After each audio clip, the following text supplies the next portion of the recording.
Sebuah hajatan di wilayah Kapanewon, Gedang Sari, Gunung Kidul, Daerah Istimewa Yogyakarta dibubarkan petugas pada Jumat, tanggal 23 Juli tahun 2021. Acara hajatan tersebut diketahui merupakan resepsi pernikahan. Dalam video, terlihat petugas mengangkut kursi pelaminan di lokasi tersebut. Diinformasikan bahwa pemerintah melarang hajatan selama memberlakukan pembatasan kegiatan masyarakat, PPKM, level 3 di Gunung Kidul.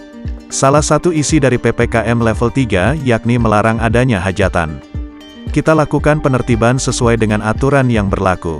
Pada instruksi Bupati, dengan PPKM level 3 ini tidak diperkenankan untuk menyelenggarakan resepsi hajatan, kata Martono.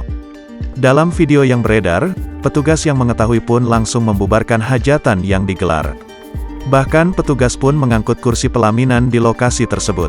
Martono menyebut, pemilik hajatan saat itu juga menyediakan makanan prasmanan di lokasi. Selain kursi pelaminan, kursi untuk tamu pun juga ikut diamankan. Segala bentuk atribut dalam hajatan seperti sound system pun ditindak petugas. Penertiban dilakukan, agar masyarakat paham mengenai permasalahan yang kini dialami.